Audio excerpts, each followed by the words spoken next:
บรรยากาศยามหน้าแล้ง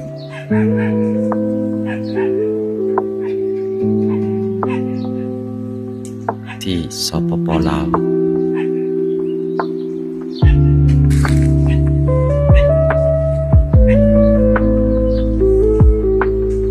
ทุ่งนาก็มีแต่เพืองพี่น้อง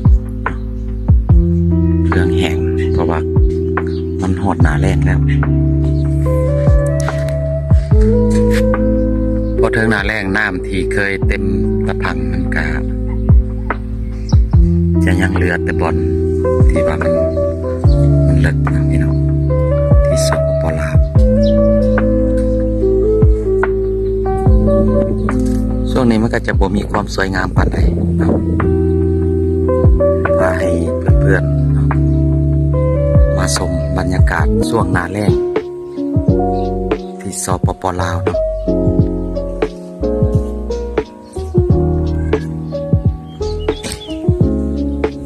เขาปลูกมะเขือไว้ยามแล้งเนาะแต่ว่าใส่น้ำหดเอาเพราะช่วงนี้บ่ค่อยมีน้ำมันเป็นต้นงิ้ว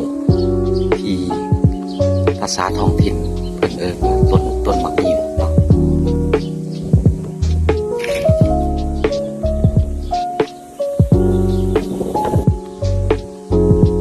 น้องไก่แคมนาที่เมื่อก่อนยามฝนจะน้ำเต็มเบิดพี่น้องเนาะแต่เดี๋ยวนี้มันก็จะอยู่ในช่วงฤดูแล้งเข้าสู่ฤดูแล้งเต็มรูปแบบนะมันก็น้ำก็จะบกนะมาให้ชมบรรยากาศพี่น้องเนาะช่วงหน้าแล้ง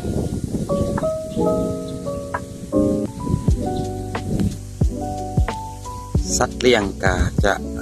หาเล็บเฟืองแห้งพี่น้องเพราะว่ามันบ่มีหญ้าแล้วพี่น้องมันเหลือแต่ตอเฟืองเนาะเป็นบรรยากาศที่สวยงามอยู่เนาะแต่ว่ามันกาช่วงนี้จะบ่เขียวเด้อพี่น้องเนาะมันจะบ่เขียวตอเฟืองก็แห้งพี่น้องเนาะ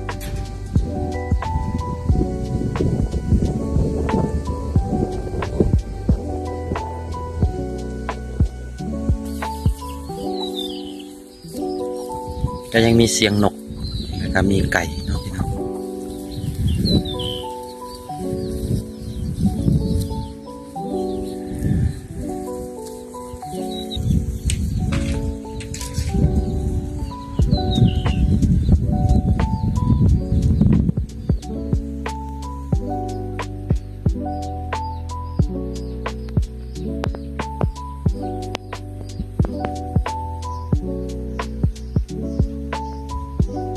นี่เป็นผักสวนครัวหย่อมๆน้อยๆเนาะเขาปลูกไว้เนาะแต่ว่าช่วงหน้าแล้งบ่ค่อยมีน้ำฮดเลยครับเขาก็จะบ่ปลูกหลายเนาะเป็นกอไม้ไผ่กิมซุงที่เขาปลูกไว้เนาะยามแล้งมันก็จะออกหน่อเนาะพี่น้องมันจะถอดยอดออกมาเนาะสามารถเก็บกินได้เนาะส่วนหลายปลาส่วนลาวเขาก็สิปลูกไว้ตามสวนตามบ้านเนาะ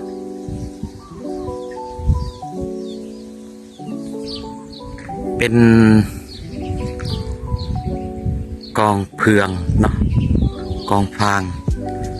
ที่ปลูกไว้ตามไห่ตามนาเนาะก็มีต้นงิ้วพี่น้องเนาะหมากงิ้ว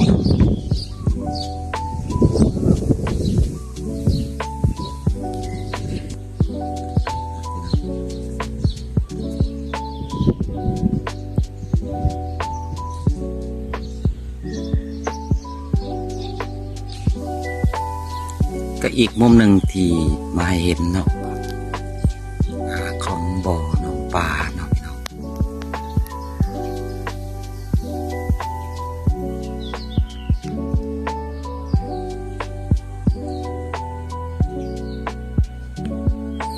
ก็จะมีความสวยงามเนาะพี่น้องเนาะ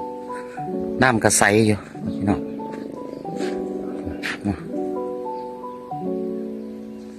ด้านหน้าก็จะเป็นวัดพี่น้องเลยเนาะความสวยงามแบบธรรมชาติหน้าแล้ง ของสปปลาวเนาะ